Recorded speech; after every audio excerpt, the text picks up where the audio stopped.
Public ఇప్పుడు మా రాముల తాత చెయ్యాల కదా మరి పెద్ద మనిషి ఏం చేస్తున్నాడు అరుచుకుందాం పాండ్రి. శాతగాను నువ్వేనా నువ్వెందుకు వచ్చినవురా నాతోచి అరే నీ పిల్లాన్ని తోలినా దాని శంకినేషన్ తోచి అటో నలుగురిని ఇటో నలుగురిని జోపి ఎవ సంపుడు చంపినా చంపు.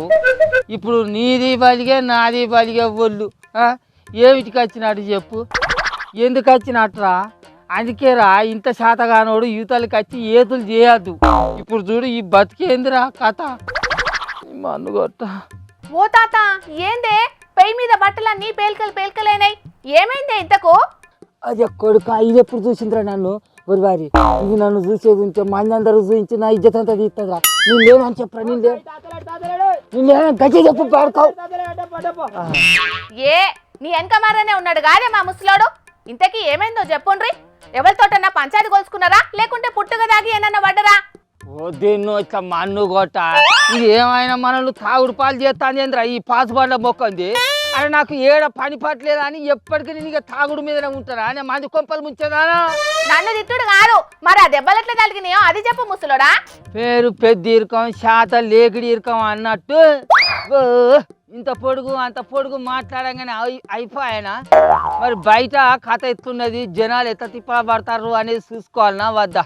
అరే శాత చేసుకునే రైతులు చేనులాళ్ళు ఉంటారా? పోయి బజార్లో పోయి లైన్లాళ్ళు ఉంటారా? అట్లా చేసేది ఉంటే మన శాత ఏం కావాలి? ఏంది కథ? ఇంతకు నువ్వు దేని గురించి చెప్తున్నావు? ఎవరు లైన్లు కట్టిండ్లు, ఎందుకు కట్టిండ్లు అది చెప్పు. ఇంకెవరి గురించే? మా రైతుల గురించి. పొద్దుగాల పోయి లైన్లో నిలబడితే మా పటాల్లో కూడా ఒక్క ఊరియ బత్త దొరకలేదు. ఇంకా అది కాక ఇక ఒక్కోసారిగా దెబ్బలతో ఇంటికి వచ్చినాం. ఎవరికి చెప్పుకోవాలి మా బాధలు? మరి ఆ దెబ్బలు ఎట్లా తగిలినాయే? అరే ఇలా పొద్దుగాలని ఊరియ బత్తల కానీ పక్క పొంచి ఉన్న పట్టణానికి ఇద్దరం ఆకం పోయి లైన్లో నిలబడ్డాం. పిల్ల నిలబడి కాళ్ళు గుంజుతాయి, పగటాళ్ళు అవుతుంది. అరే లచ్చులో నన్ను పోయి మంచినీళ్ళు తాగేస్తారా? నాకు కాలు గుంజినట్టు పెయ్యి తిప్పినట్టు అవుతుందిరా. అప్పటిదాకా నా జాగ ఆగబట్టరా అని వీనికి చెప్పిపోయి నన్ను మంచినీళ్ళు తాగి మళ్ళీ వచ్చి ఆ లైన్లో జొర్రపోయిన గంటే.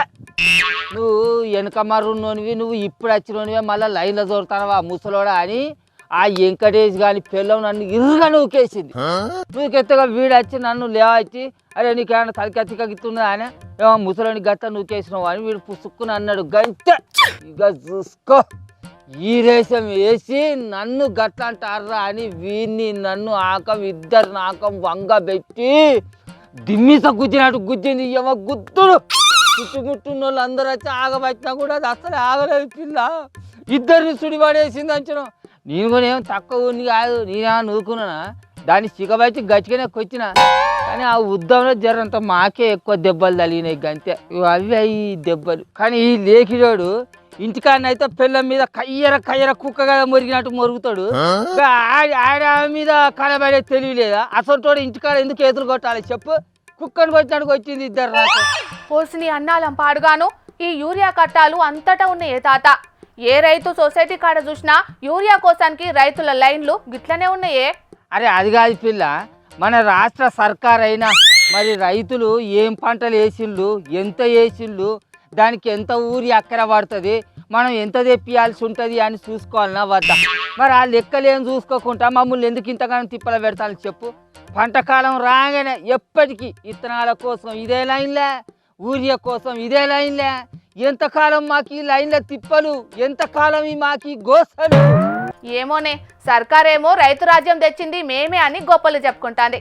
కానీ బయట చూడబోతేనేమో మీ కట్టాలు గిట్లున్నాయి. ఇంకా మన ముఖ్యమంత్రి రేవంత్ సారు రవ్వంత రికాం లేకుండా నిత్యం కట్టబడుకుంటా రైతు రాజ్యం తీసుకొచ్చిన అని చెప్పబట్టే.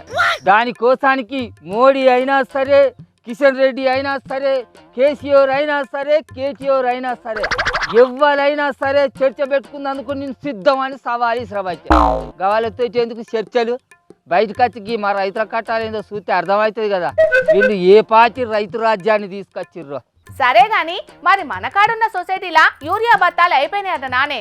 ఏమోనే తల్లి, బయట అధికారులేమో ఏడు పంటకు కావాల్సినంత ఊరియా ఉన్నది, ఊరియా కొరత లేదని చెప్తారా? కానీ సొసైటీల కాడిగో మా రైతుల తిప్పలేమో గీ తీరుగున్నది. ఇక బయట కొన్ని షాపులలో పోయి ఊరియా బత్త కావాలని అడిగితే ఇక నువ్వు ఆ మందు కొంచెనే ఊరియా బత్తి ఇస్తాం, నువ్వు ఈ మందు కొంచెనే ఊరియా బత్తి ఇస్తాం అని లేని లింకులు పెడతారు. ఈ లింకులకు మేమేడి ఇవ్వము, ఆ అక్కర లేని మందులు కొనుక్కొని మేమేం చేసుకోము చెప్పిగా. ఈ లింకులు వంకల లెక్కలు చూస్తుంటే మీరు పంటలు పండించినట్టే పోన్రి. అరే ఈ ఏడు కాలమే వెనుకకాయి పంటలు కూడా వెనుకకాయినాయి అని తిప్పల పడతాంటే ఇప్పుడు ఎదిగిన పంటకు ఈ యూరియా వేయకపోయేది ఉంటే పంట కూడా ఇంత వెనుక కాయినట్టేనా? ఇక ఈ ఏడు ఇసొంటి కట్టాలి అయితే మేము ఎత్తెత్త పంటలు ఎలా తీస్తాం, ఎత్తెత్త పంటలు పండిస్తాం, ఎత్త బాగుపడతాం చెప్పు అంటారు లచ్చులు. ఇప్పుడే గిట్లుంటే ఇంకా ముంగట నాట్లేసే కాలం వస్తుంది కాదే. ఇక వరి పంటల కాలానికి ఇంకెంత కొరత ఏర్పడుతుందో యూరియాకు. ఈ సర్కారైనా మందికి సవాల్ వేసే ముంగట మరి మన సంసారం ఎట్లున్నది అనేది చూసుకోవాలి. రైతు రాజ్యం తీసుకొచ్చినామని జబ్బలు దర్శకునే ముందట మరి రైతుల తిప్పళ్ళు ఎత్తున్నాయి అనేది అరుచుకోవాలి, లేకుంటే నలుగురు నవ్వే కథ అవుతుంది. మరి లేకుండా ఈయన కూర్చునేమరా చినిగిన బట్టలు వేసుకొని ఇజ్జత్ అనిపిస్తుంది యారా? ఈ చినిగిన బట్టలు ఎవరైనా చూసే ఉంటే ఇజ్జత్ పోతారా? ఇంటికి పోయి మార్చుకపోయి ఇక్కడ కూర్చొని ఉన్నావా? సరే సరే వాన తెలిసినాకనే పోదు బాబు. మా ముసలోని పరిస్థితే కాదు, ఇప్పుడు చాలా ఊళ్ళల్లో కూడా రైతులది గిదే పరిస్థితి ఉన్నది.